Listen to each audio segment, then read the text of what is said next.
Lately I've been online watching some YouTube live of some of the YouTube shooters out there. Enjoy those very much, guys. Keep doing it. And a couple of times I've seen somebody pipe up in the comments, in the chat, and say, how do I fix my wrist rocket? The bands are no good. I can't find replacements. I broke them. What do I do?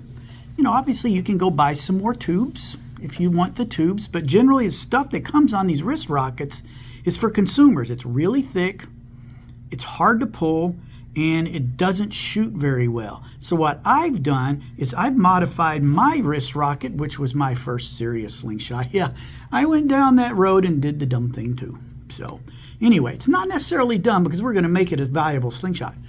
And I cut the tubes off. I cut them off flush with the end of the fork.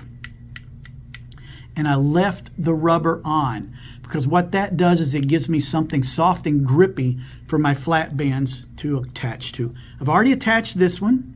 I'm not going to go through both of them. I am going to show you how to attach the other one. Now, if you look at my band, I got some marks on there. Disregard this second one, the one in the back, the one closest to the pouch. That was a mismeasurement. That was going to take way too much of my band away. I'm using the inner mark. What we're going to do is we're going to lay it down, wrap it, then we're going to flip it over and wrap it some more. But we got to make sure we get our orientation right. So what I do is I stretch my band out, and I want it to come off the fork like this. Now obviously I need to be able to flip the band.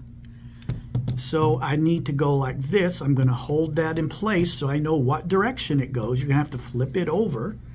And now I take and I wrap it just ever so slightly around that fork, around that rubber. And I butt the end of it up right against the fork. You can see it there. It's right up against the end of the fork.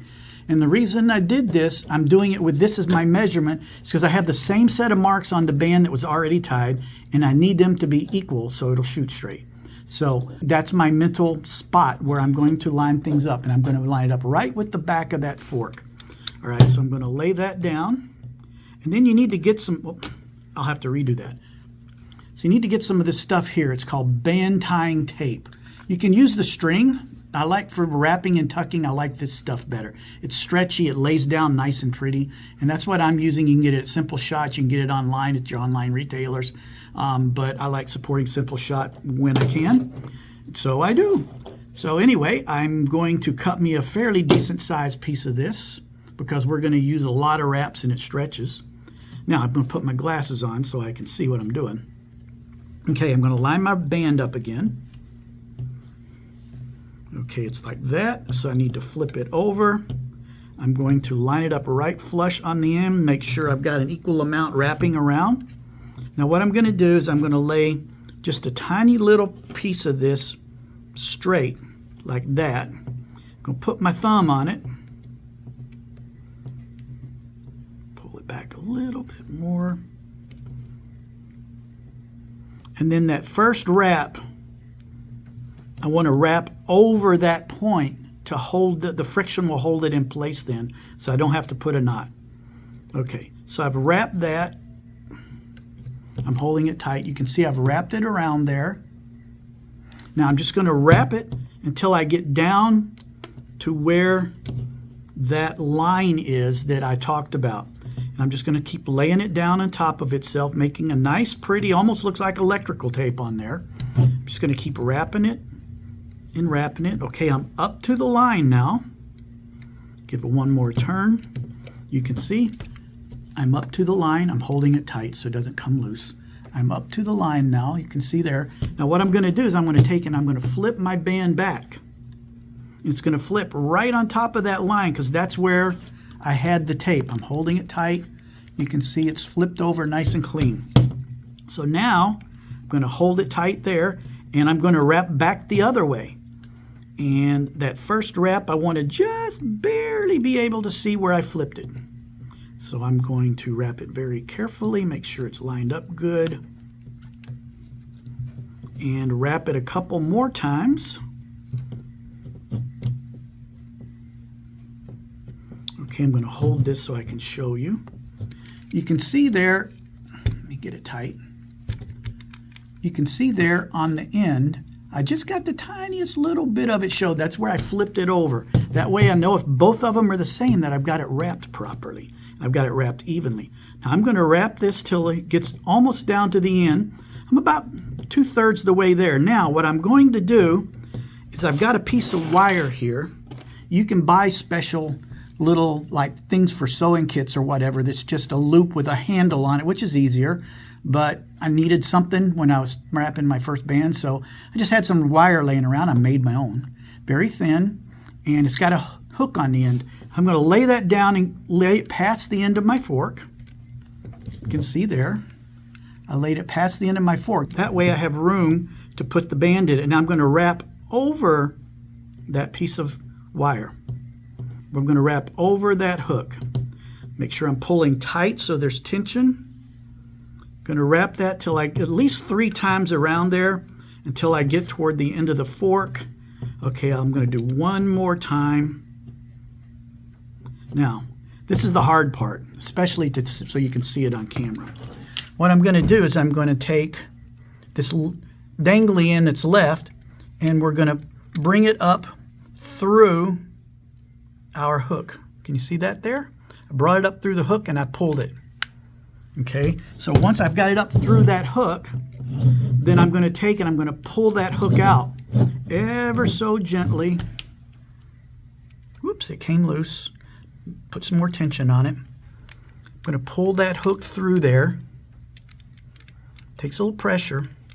And the friction, believe it or not, the tension on all of those wraps that you put on there are going to hold that thing in place.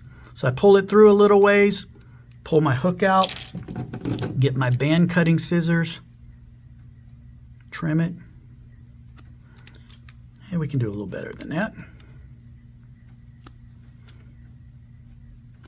And voila, we now have a nice band, and this thing is going to shoot just like a regular slingshot now. So we now have a wrist rocket that once you get the aim down and get all those other physics and fundamentals figured out and the anchor and all that, this will shoot as accurate and as well as any other slingshot on the market.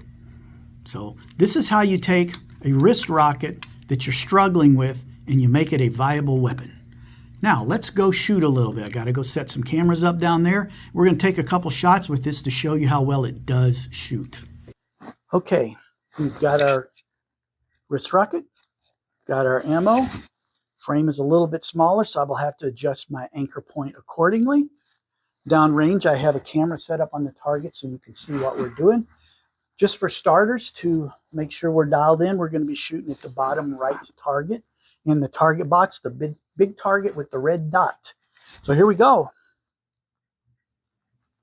It's a little bit high, so we can certainly adjust that down by raising our anchor up a little. Oh, that was right on target, just a little bit left. As you can see, it's shooting just fine, just like my regular slingshot does.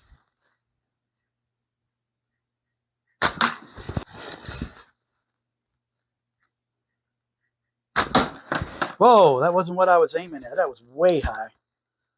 I probably didn't readjust my anchor point on that. So here we go. Let's try this again.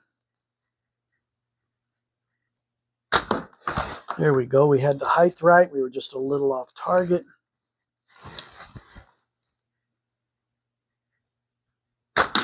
All right, we got her again. For reference, on my 90mm frames, my anchor point is right on the bottom of my cheekbone. On this frame, because it's a little thinner, I have to move that. It's going to shoot high, so I need to move my anchor up. I'm actually on top of the cheekbone for my anchor. If you can watch here, you can probably see it.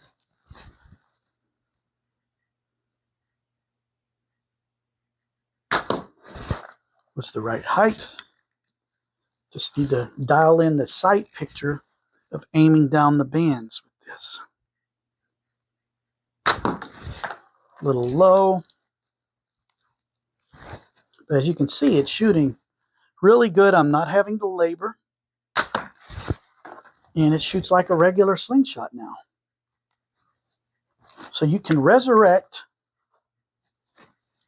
your old wrist rocket you've had in the attic for years and shoot it like a regular slingshot. If I want to, I can grip it more like a traditional slingshot too, instead of that hammer grip, which I'm not used to. So if I want, I can spread my hands out a little bit on the fork to give me some more support, just to hold it. Obviously, I'm not shooting the greatest on here, but we do have a few hits. So it is working. It's working well. Let's see if we can get one hit before we end. All right, we're going to get it this time. Mark my words. Oh, that close. All right, let's try one more. There we go. That was a good hit to end. So if you've got a wrist rocket laying around, you're not happy with those big fat tubes that are on it, you can get better tubes at places like Simple Shot. The ones you get from Daisy or from the big box stores, those are going to be the same, so you'll expect the same kind of performance. If you really want to step it up and you don't want to use the tubes, the flat bands like this work really good. I'm not saying you shouldn't go back and get the tubes. They make really good tubes for slingshots that are much improved over what they sell at the big box store. So if you're down for that tubes and you want to keep it looking traditional, you can go get a better set. But otherwise, I've chosen to go the flat band route. Now it shoots like a charm. So thanks for watching. Make sure to like and subscribe down underneath if you like the content we're delivering. I'm just trying to help people to be better shots. So keep on slinging, and thanks for watching.